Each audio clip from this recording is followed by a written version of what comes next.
Good afternoon. It's Friday, the 11th of May, 2018, just after 1 o'clock. Welcome to UK Column News. And although the lower third says that Brian Gerrish is sitting beside me, in fact, he's not. I'm your host, Mike Robinson, and Brian is joining me via video link. Welcome to the programme, Brian.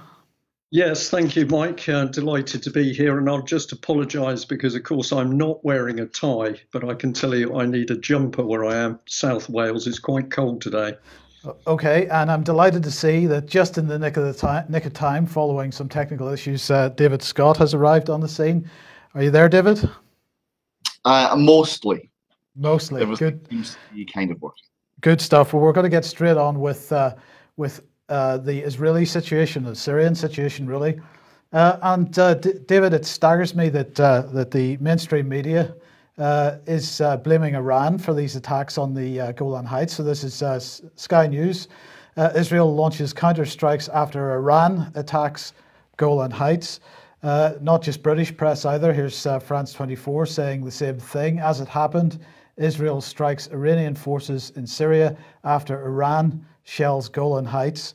And well, it wasn't just the media, because our illustrious leader, Theresa, said, she made a telephone call to Mr. Netanyahu, and she said that she condemned the Iranian rocket attacks against Israeli forces.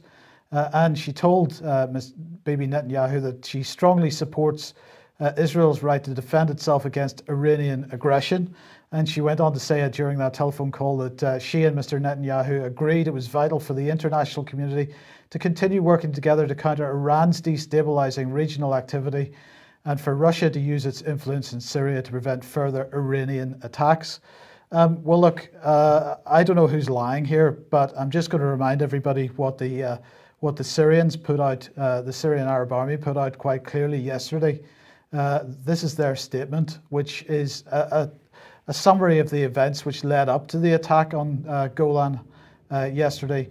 It quite clearly says, the last point is, Syrian military responded by firing a barrage of missiles at Zionist military points inside occupied Golan. So, David, first, as I say, I'm a bit confused by that, by everything that's going on here, because the mainstream media and our illustrious politicians, who would never lie, of course, insist that it was Iran that carried out the rocket attacks in Golan. The Syrians, who never tell the truth, of course, according to the mainstream media, and our politicians say that it was them. So I wonder, do you have any insight into this? I can offer a little. Bahrain has supported the attacks. Quite unusually, Bahrain supporting the Israeli position. Quote, as long as Iran breached the status quo in the region and has yet to evacuate its troops and missiles, any state in the region, including Israel, is entitled to defend itself by destroying the sources of danger.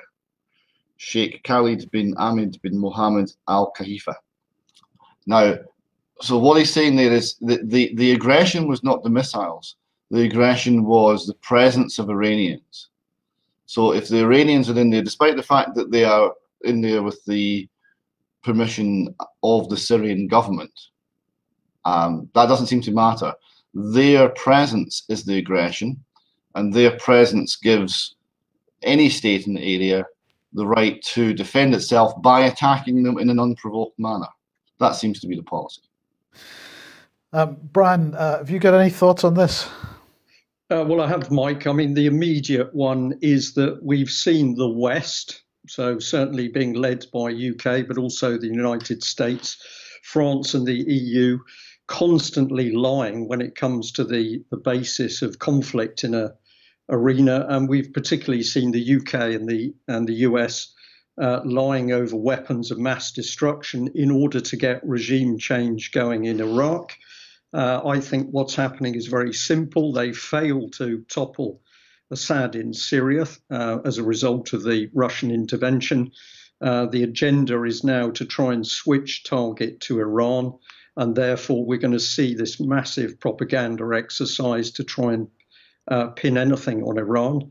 And the other thing I'm just going to remind our viewers and listeners of course, it was David Cameron who said in the very early days when he became Prime Minister that his loyalty to Israel was unshakable, not to the British people, but to Israel. And that has been followed up by Theresa May. So we have seen a succession of British prime ministers, for whatever reason, showing absolute loyalty to a foreign state. And my argument is always it could be Italy. If they were saying that their loyalty was to Italy over and above the British nation, we'd have a problem. In this case, they're saying it's Israel. Can we expect Theresa May to say anything different? I don't think so. I think that the power of the Israeli lobby within Westminster is very, very powerful indeed. Conservative Friends of Israel boasts of how many MPs it can influence with its requirements, with Israeli requirements, and it's time for this influence to be discussed freely, I think, with the British public. That's my personal opinion. Indeed, right. David, the Times of Israel here, their headline is Iran. This is Iran's statement that Israeli strikes in Syria are meant to support terrorists. Is Iran wrong by saying this?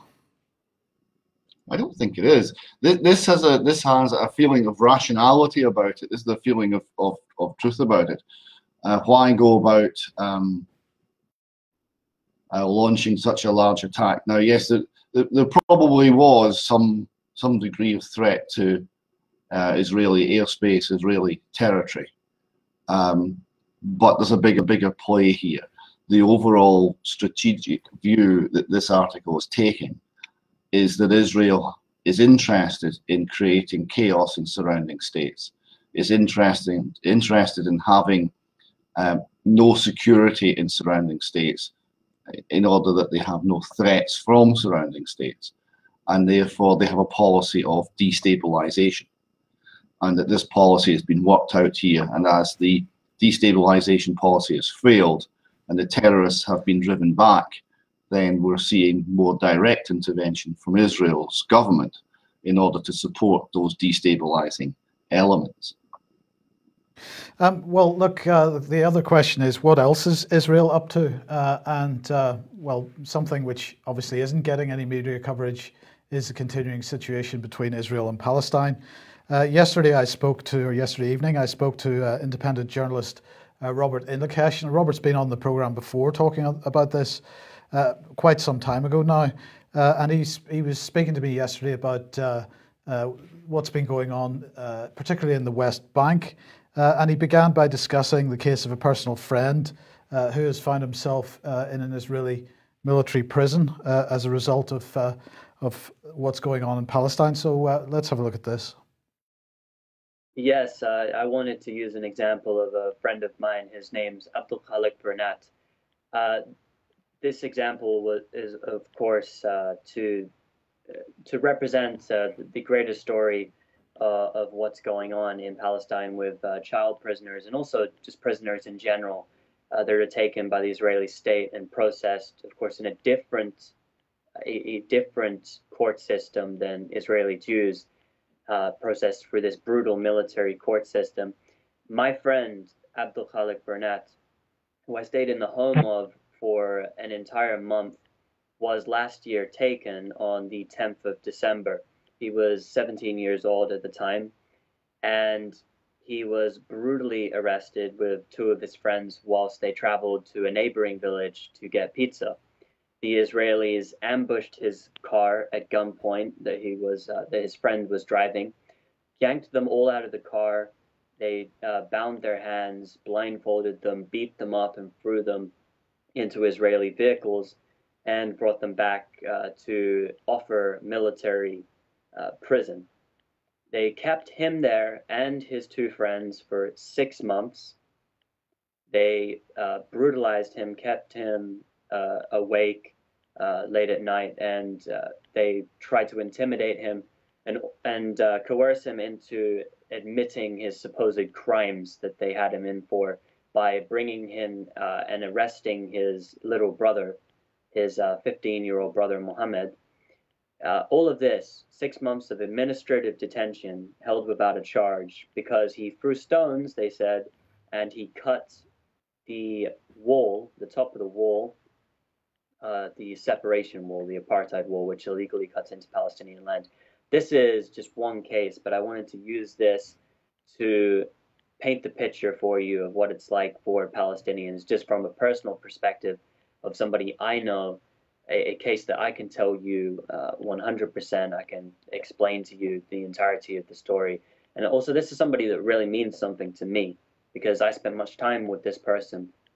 I'm very good friends with him. In fact, the day before he was arrested, I was on call to him, and he was talking about his aspirations to study. Of course, this has all been destroyed for him now because he's in prison. He's just been sentenced to 19 months in an Israeli military prison and had the equivalent of 1,500 US dollars smacked on him as a fine for, they say, cutting the apartheid wall, the fence at the top of the apartheid wall, and throwing stones. A $1,500 fine. What's the average salary where he lives? Is this an achievable sum of money for him or for his family?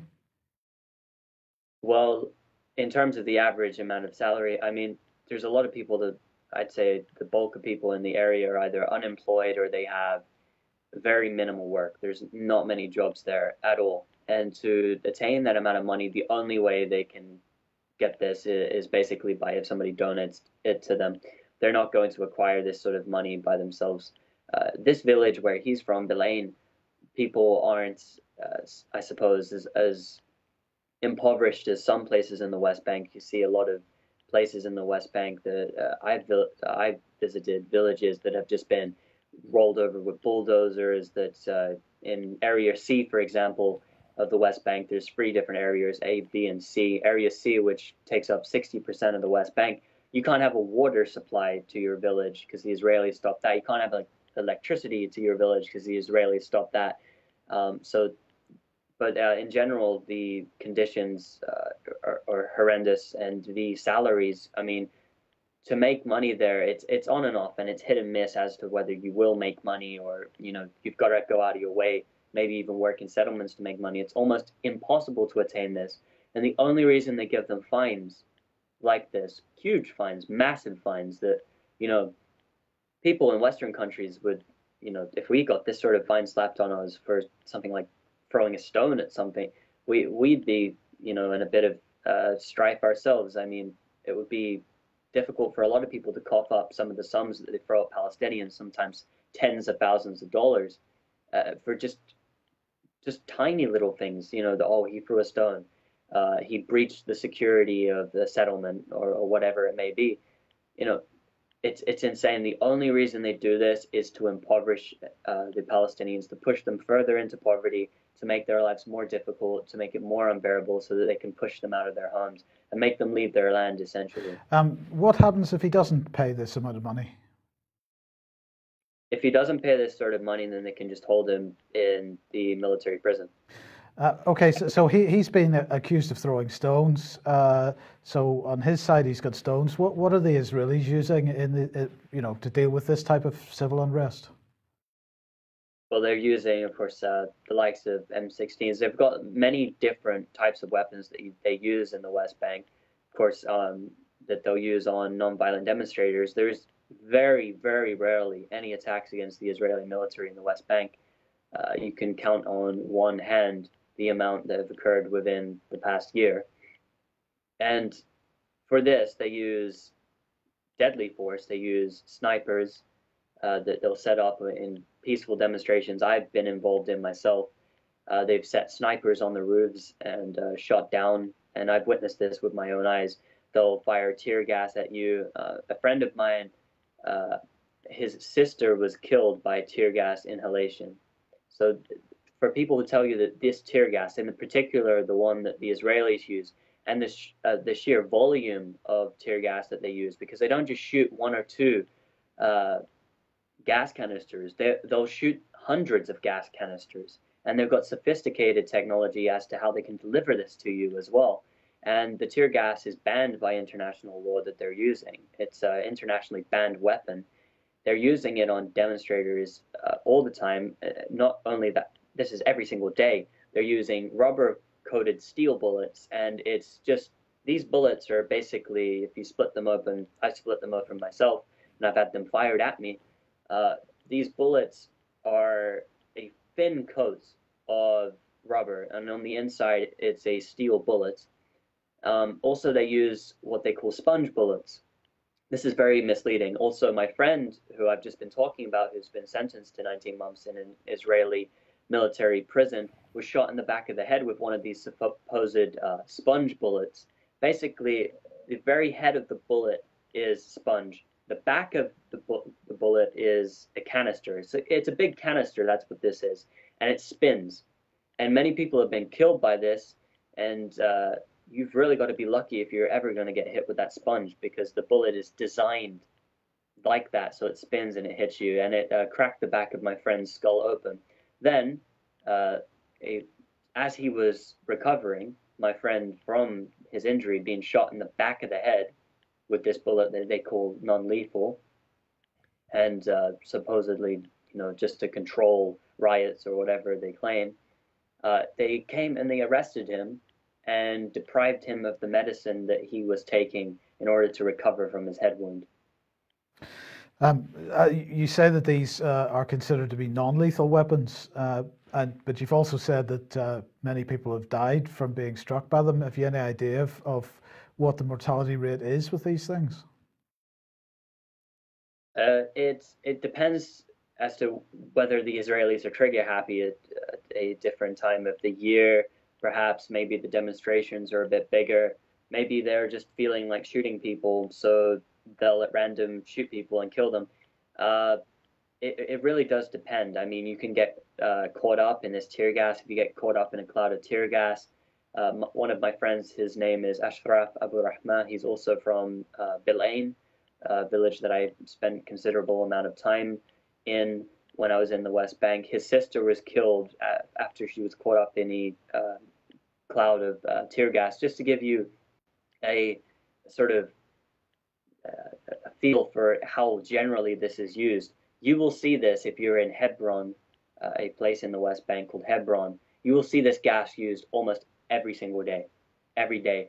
And when I was there, I witnessed multiple times soldiers coming at night into villages. I saw this with my own eyes, and firing not only gas into the streets, but into people's homes and through their windows, into their homes whilst they're sleeping.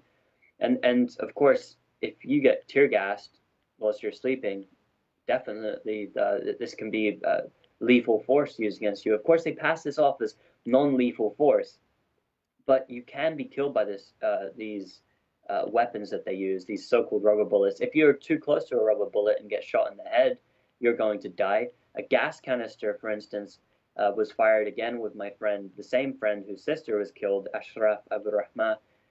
His brother, Bassem, was shot in the heart with a tear gas canister by the Israelis, and it crushed his rib cage into his heart and killed him.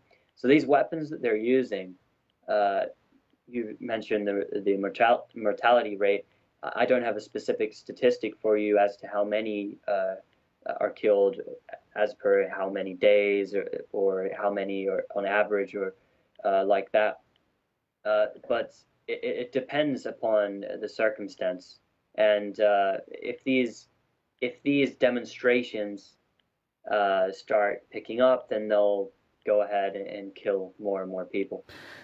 Robert, as I say, it's quite some time since you've been on the UK Column News, and the picture doesn't seem to improve. I mean, how do you see things going here on it? Do you think Trump is going to have any impact on this, or is there any serious negotiation likely in the foreseeable future, or is this violence just going to escalate to a point where where the Israelis are killing enough people that solves the problem for them? Well, the Israelis are always going to approach it the same way. They don't believe in their racist mindset, this state, that you can reason with Arabs or Palestinians, that you can approach them. They don't believe this. This is not the sort of ideology of the state. The ideology of the state is that these are all animals, these are all lower people than us, and we need to push them off the land And for the ones that aren't actively wanting to push them off the land, they just completely ignore them. They dehumanize these people. And in terms of a negotiation, of course, Trump is moving the U.S. embassy to Jerusalem. Of course, this is not to do with peace at all, but the two-state solution is a delusion. The West Bank is split up into 3 areas. Let's just look at the West Bank. It's split up into 3 different areas, A, B, and C. Just to give you a rough sort of picture of what's going on, Area C takes up 60% of the West Bank. In Area C, there's more settlers than there is Palestinians because they've either been driven out or the Israelis have just came in and just dominated that area and built it up with more settlements. And the Israeli population is growing and growing and growing. And there's only these very small pockets of Palestinians that live, and it's not contiguous at all. For Israel, the whole state is Israel. And the project is making it all their land. They already believe it's all their land. And the only trouble spot for them is the Gaza Strip. So I think we can expect some sort of operation, something targeting the Gaza Strip now. But in terms of negotiations, I can't see the Israeli state negotiating because it's a settler colonial project. The aims of the state are not to include Palestinians as human beings. Even Israeli Jews who are of Middle Eastern background and Ethiopian Jewish background are not considered as equals. It's a settler colonial project. They don't want to reason, and you can't reason with this. So, I mean, the only solution is either further military campaigns in terms of Israel's view as they want to continue, or they just make conditions so hard they hope people leave. At the moment, we can expect to see more violence, but eventually it's going to turn on Israel, I believe, because the demographic, they can't sustain this. The majority of Israeli Jews are there's an ever-growing population of Middle Eastern Jews in Israel. And this is overcoming the white European Jewish population. Also, within the state of Palestine now, or whether you like to call it Gaza, Israel, and the West Bank, there's more Palestinian Arabs than there is Israelis. And this demographic is going to pose a huge threat. Could you imagine when the Arab Israelis, the Palestinians with Israeli citizenships, suddenly there's more of them and they still have this voting right? There's going to be a Palestinian leadership. So they've either got to expel people on a mass scale and use some sort of conflict or anything to cover this up, or they're going to be overcome by the demographics. So there is hope yet. But what we can see in the near future, I believe, is just further violence. Yeah. Well, David, I'm sure you'll have some comments about that, but Robert mentioned the move of the embassy from Tel Aviv to Jerusalem. And the Jerusalem Post here, the headline is Palestinians announce embassy move date to be a day of rage. We've discussed this issue of the embassy move before, and this is a pretty insightful move. So give me some thoughts on what Robert was saying and on this article. Excuse me. Yeah, on the article, first of all, the most interesting point in the article was a Palestinian security official who spoke on the condition of anonymity told Jerusalem Post, quote, "We want to maintain calm and stability, and we plan to do that in the upcoming weeks. We do not have an interest in returning to the destruction of the Second Intifada." Now, what you see here is realism and a far more astute response from the Palestinian side than before, because essentially all the bombs are with the Israeli side. They really have got the very modern military, large military, well organized, well armed. And the Palestinians have one bomb. It's the demographic bomb, because within the borders of Palestine, as was, the numbers are roughly equal between Arabs and Jews. So the situation is that the Jewish state, in order to maintain the basic principle of democratic and Jewish, has to deny Palestinians voting rights and normal civil rights within the land in which they're living. And there is now a realization, I think, in the Palestinian political world, that this is something that can be fought politically. Can't be fought militarily, but it can be fought in terms of an appeal to a global community who will recognise the manifest unfairness of this. And they'll be pushing along those lines. Now, there are other schisms and problems, because if you read the 1937 Royal Commission report into Palestine, it's still essentially, it could have been written today. Right? The basic problem they saw was that you had two peoples who would not live together. They concluded that you had to partition the country and give them both a peace. That process has failed. The comment there that the two-state solution is a myth, it certainly is now. If it was ever possible, and it might have been in maybe 1967, 68, it's not now. There have been many attempts at a two-state solution, and what we're left with now is de facto one state, de facto one capital, and a position where a large percentage of the Arab part of the population must be denied voting and civil rights in order that the founding principles of the state, that it must be both Jewish and democratic, are maintained. And have you any thoughts on what Robert was reporting?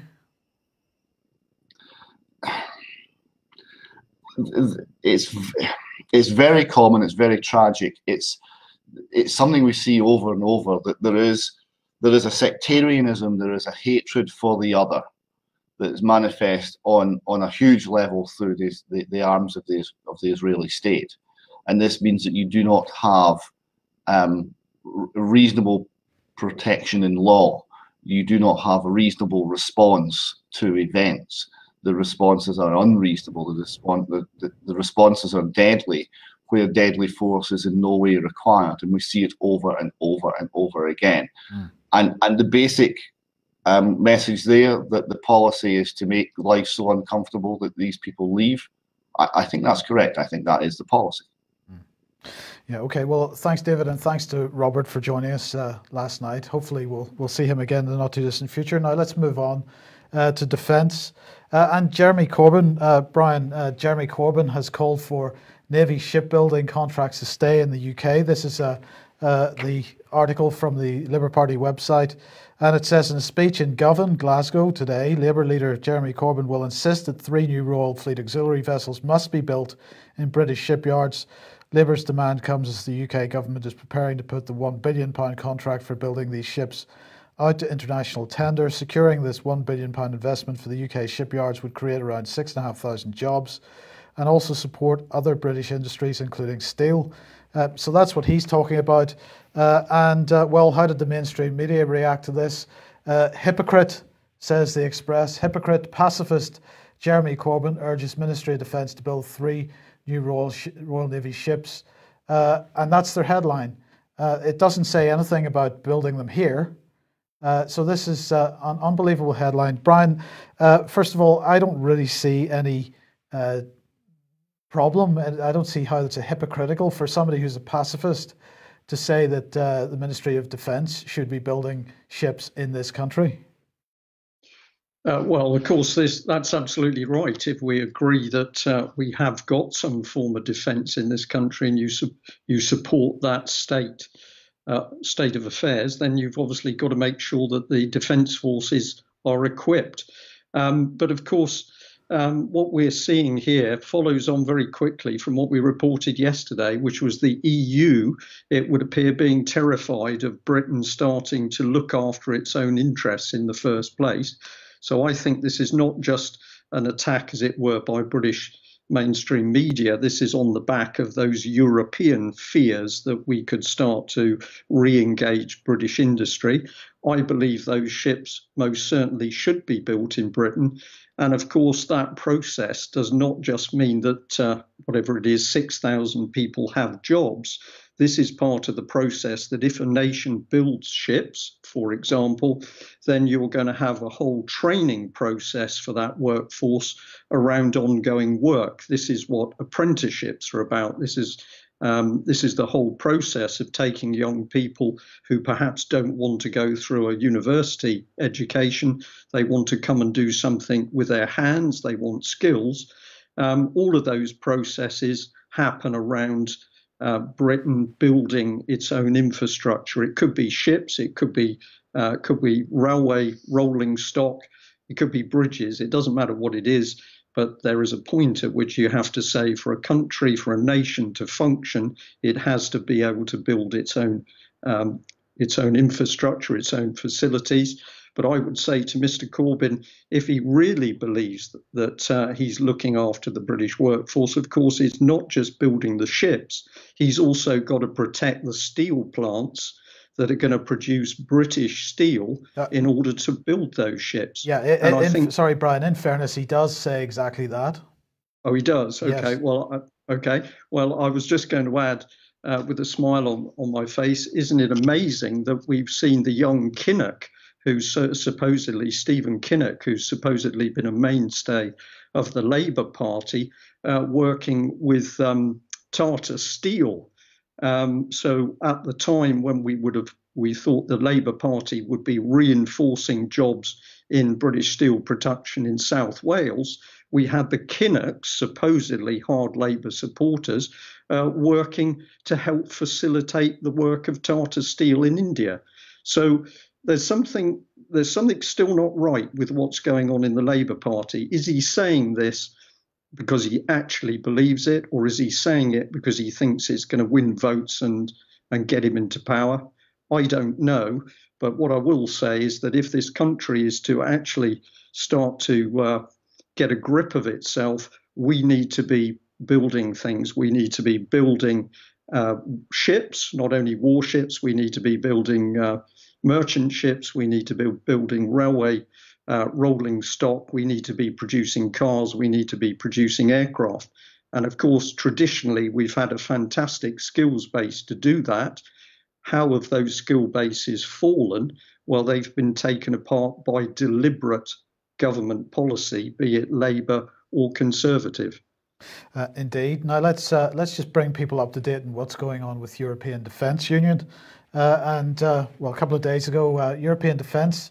This is from the European Union External Action. European Defence, 17 cooperation projects underway, more to follow later in 2018. So the EU Ministers of Defence were meeting informally in Sofia a week or so ago.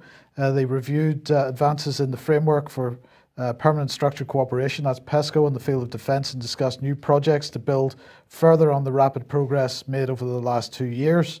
Ms. Mogherini said, we have decided to adopt a new wave of projects later this year.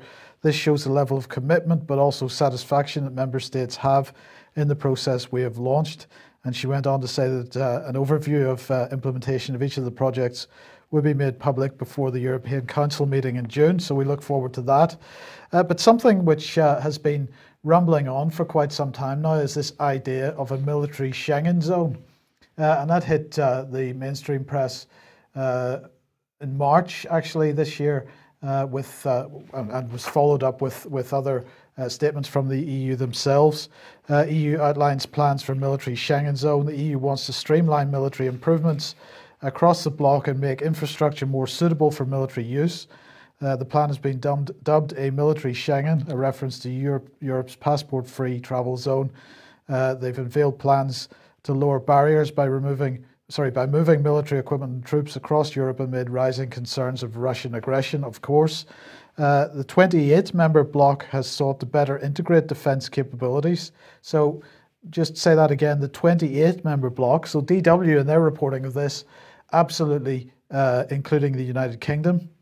But this idea of a military Schengen zone has been promoted several times. It's been going on for quite some time now. Here is European Defence Matters. I think this goes back to the middle of last year. Europe needs a military Schengen. We have the European Union Institute for Military Studies towards a military Schengen. We have External Action again. Defence EU moves on military mobility. And we have Defending Europe. This is a paper from the European Commission, Defending Europe, Improving Military Mobility in the European Union. By 2025, according to Mr. Juncker, we need a fully fledged military union. Now, what does he say? Creating a fully fledged European Defence Union by 2025 is imperative to Europe's security and to build a union that protects. A smooth, efficient, and effective movement of military personnel and assets across and beyond the EU will enhance the EU's preparedness in response to crises. It will enable EU member states to act faster in line with their defence needs and responsibilities, both in the context of the common security and defence policy missions and operations and the framework of national and multinational activities. Currently, cross-border mobility is still hampered by a number of barriers that can lead to delays, disruption, higher costs or increased vulnerability. But that's a pretty definitive statement. Brian, by 2025, we now have a deadline. Well, basically, Mike, of course, nothing has changed. The agenda of the European Union was to create a full unified military structure. As we've said over several years now, this is the reason that Britain's armed forces were cut and cut and cut. It was to achieve so-called parity, balance between the strength of the British military and other European nations, particularly France, with regard to the size of our navy. And that was the agenda. It has never changed. And Theresa May and her government utterly lying to the British people, because despite all the talk about Brexit, this is still going on. We've got continued integration of military units. We've got continued, integration of British research and development with European projects. We've got the sharing of equipment. We've even had recently the admission that the new aircraft carrier, Queen Elizabeth, cannot work simply with Royal Navy ships because there aren't enough. And so when the Queen Elizabeth is deployed, she will have to have the protection of other European military units. So this has gone on apace. David Ellis of Strategic Defence Initiatives has warned about this. And of course, it also makes the movement towards the treasury system for the European Union. So despite anything and everything that the government says, the British government says, we are not separating Britain's military from the European Union. We are rapidly moving it towards full integration.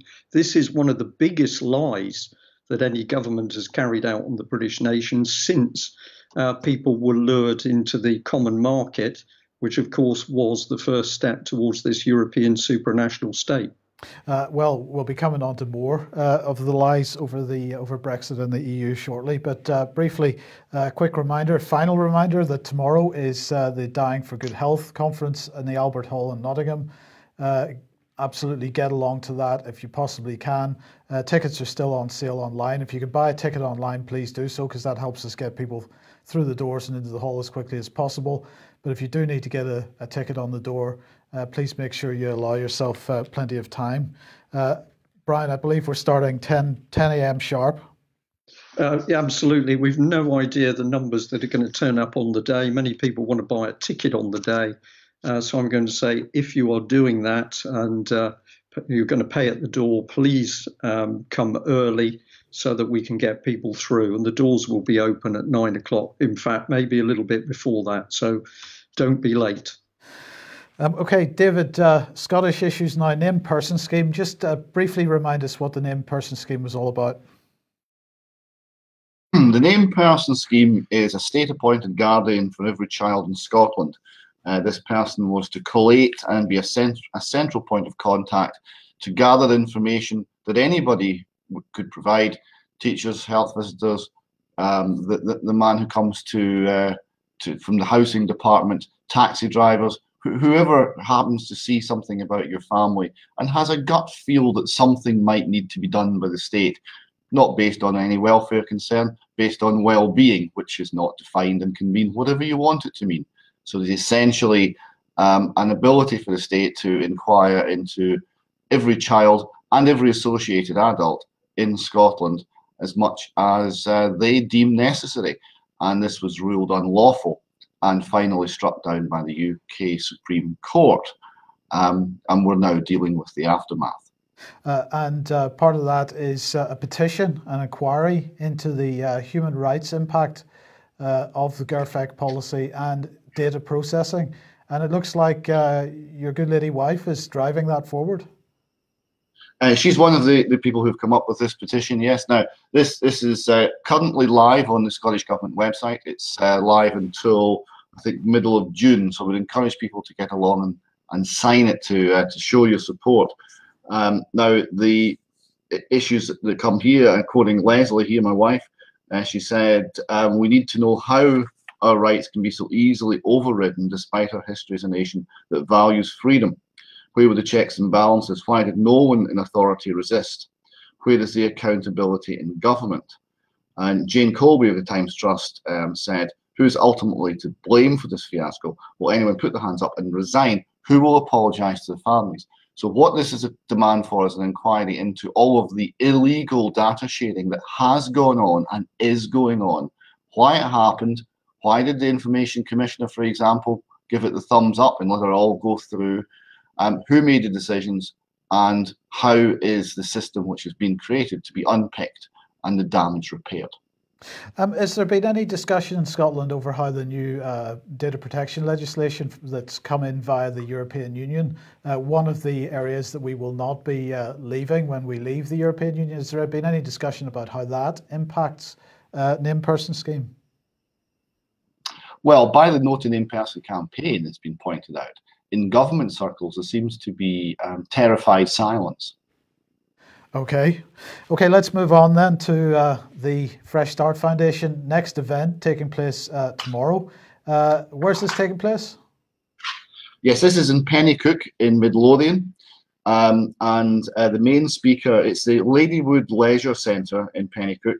And it's on Saturday, as you said, 11 till 3. The main speaker is Fresh Start Foundation's director, Janine Rennie. Now, Janine's also chief operating officer of a major charity in Scotland, and has been fighting on behalf of the people harmed by child sexual abuse and Satanist ritual abuse for decades.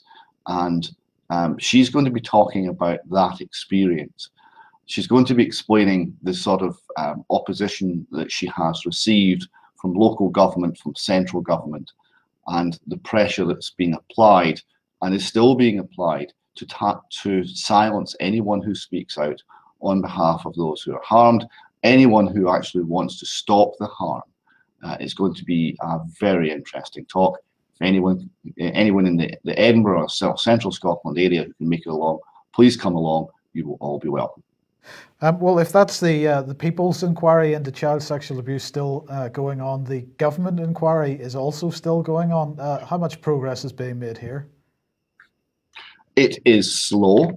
What we've got just now, this is phase 2 of the evidence sessions, and phase 2 is dealing only with one institution, which is Nazareth House, which was a convent-operated network of children's homes, formerly operating in Scotland, and where there has been horrendous abuse. I noticed recently a councillor in Aberdeen, there was one of these homes was in Aberdeen, a councillor in Aberdeen saying that the level of abuse was an open secret throughout the council.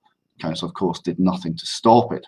And this is one of the things that constantly puzzles me, because to have the level of abuse that's been discussed, you need to have failure on so many levels. It's not just that there must be people in the children's homes who are abusive, but the entire management structure of those institutions must be complicit. And the local authorities, it's impossible for the local authorities not to know.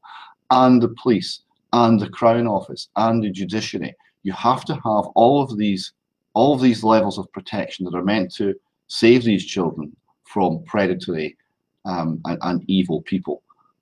They all have to fail simultaneously, and they all did fail simultaneously. Okay, now you've got a book recommendation here, just changing the subject slightly. This is called Acid Attack, a journalist war with organised crime. Is this about organised crime in Scotland? Yes and no. It is about organised crime in Scotland, but what it's really about is, in fact, those same institutions in Scotland. It covers quite a lot of child sexual abuse issues as well. It covers failures within the police. It covers corruption within the Crown Office. It covers corruption within the legal system. It's a fantastic book. If anyone who lives in Scotland needs to read this book, it's absolutely essential, because you have to know what you're dealing with. You have to know the nature of the society and the nature of the institutions that are surrounding you. It's absolutely first class. Written by Russell Finlay, who was the victim of the acid attack. He was set upon by a hitman, and who was there with a knife as well as acid. So they seemed to be, it was going to be his life, and carefully planned attack, which he managed to stop, and he managed to overpower the hitman, who was then arrested. And this was someone sent by an organised crime figure, a gangster in central Scotland. But it's the wider links from organised crime into all aspects of society that this book reveals, and is very worthwhile because of that. What happens when people try to blow the whistle on activities within these institutions? Well, this is fascinating. Now, this next article here is again from Russell Finlay, the author of that book. Now, this is PC Karen Harper.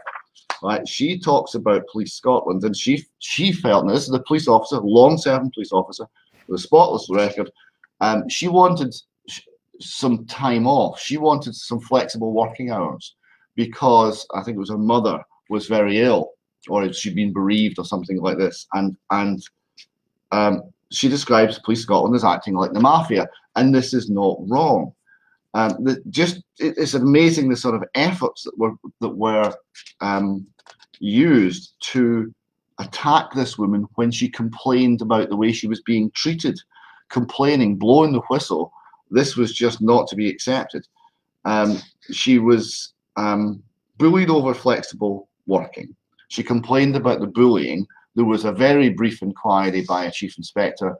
The conclusion was, there's nothing to see here, move along. She decided that she wasn't going to accept that. She was going to look for legal redress. She said, quote, "My shift colleagues were great, but from the moment I arrived, the sergeant made my life hell. I eventually complained, and he was quickly cleared by the chief inspector." So, unsatisfied with this complaint, she notified the police that she was considering legal action. 3 days later, 2 professional standards department officers approached her ex-husband, Bruce Harper, also a former police officer, to ask if he would make a complaint against her. So they're digging for dirt. She then found out that the police standards department officers had contacted her colleagues and visited 15 of her neighbours in a bid to find any evidence of criminality or misconduct. Saying things like, "Can you advise me if you know PC Karen Harper? Have you ever had any dealings on or off duty?" So the whole thing was to fit her up. Now it gets worse, because she then went to the Scottish Police Authority. Scottish Police Authority are the overseeing body, and they've been called Stalinist, and it's like the Kremlin, and it's a secret society. But it's okay. It's okay. We've got a new head. The new chair is Susan Deacon. So this officer wrote to Susan Deacon and a private email, and it was in fact answered by an underling. So she complained about that and said, no, this was for Susan Deacon's eyes only. And she was again answered by an underling. And when she asked, "Is this how you treat whistleblowers?" they didn't even answer her at all. And then to really put the tin lid on it, who should be in her corner? The Scottish Police Federation, the trade union for police officers. They dropped her case, so she had to find £45,000 herself for the legal bills. So there you go. You blow the whistle in Scotland, and you appear to be on your own. But the organised mafia of Police Scotland will fish around and will investigate you, and they will find something on you. Yes. Okay. Okay. Good stuff. Right. We shall leave it there. We'll leave the Scottish issues there. We're rapidly running out of time, but I just want to bring this in. Now, this is Margot James, who's currently the digital minister, and she's saying there it's vital that we put in place tough new measures to strengthen the UK's cybersecurity and make sure we are the safest place in the world to live and be online. Now, this isn't just about cybersecurity. This, in fact, is what the government are describing as new measures to protect health, water, energy, transport, and digital infrastructure against cyber threats and report breaches and network outages. And these are coming into force today. And this is new legislation which comes into force today. They say new measures to protect critical infrastructure and digital services from cyber attacks come into force today. Bosses of firms of health, water, energy, transport, and digital infrastructure will now be expected to have robust safeguards in place against cyber threats and report breaches and network outages to regulators within 72 hours, or they face fines of up to £17 million. The new law announced by the Digital Minister Margot James will help reduce the number of damaging cyber attacks affecting the UK, and it's all going to be managed through the National Cybersecurity Centre, which of course is a part of GCHQ, set up in October 2016.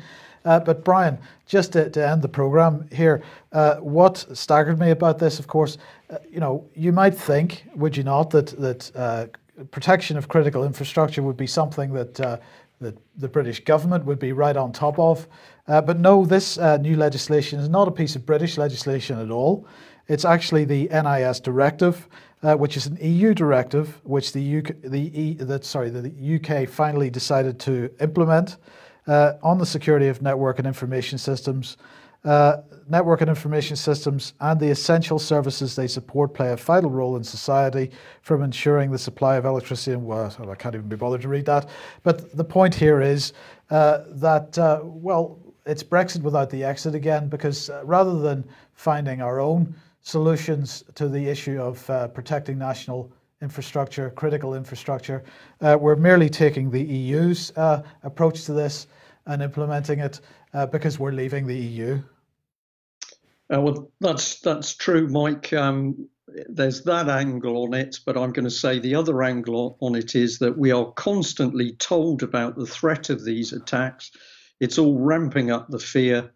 I say, where is the evidence? Has the British public ever been shown any irrefutable evidence, technical evidence of massive cyber attacks? Because to my knowledge, we haven't seen any evidence at all. We hear stories about it in the paper. We get so-called security people saying it's happening, or it has happened, or we have foiled these attacks, but we never see any evidence. And the reason we never see any evidence is because this is a propaganda exercise.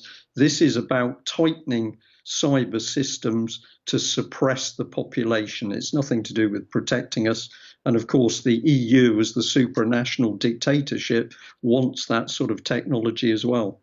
I don't think we can say it has never happened. It's certainly not on the scale that the government is suggesting. That's absolutely true. I mean, the one example that they cite in this document is the WannaCry attack on the National Health Service. But Brian, the point here is that the National Health Service was running computers that were 20 years out of date. Certainly hadn't had any security updates, basic security updates on there. So the question then is, where did that cyber attack come from? That's one, but where are all the others that as you say, suggest that we need to be fearful of these things? Well, I take your point on that, Mike, and I'll just say as a personal opinion, it seems to me it's remarkable that the only one they can sort of show happening, but they can't say the source of it, was the NHS. Why do I think it happened to the NHS? Because this was a big emotive issue for the public. They thought that if they could say to the public, there are people out there prepared to do a cyber attack on the NHS, we can bring in all this legislation. So I take your point, but I still have a suspicion that actually this was partly a created incident. NHS old computers, certainly, therefore vulnerable. Yeah, absolutely. Absolutely. Okay, well, look, we're going to have to leave it there. Thank you very much for joining us, Brian. Thank you, David Scott. And thank you to Robert Inlakesh for speaking to me last night, as we showed earlier in the programme. And we will be back, as usual, at 1 p.m. on Monday. Thanks for joining us and have a good weekend. We'll see you then. Bye-bye.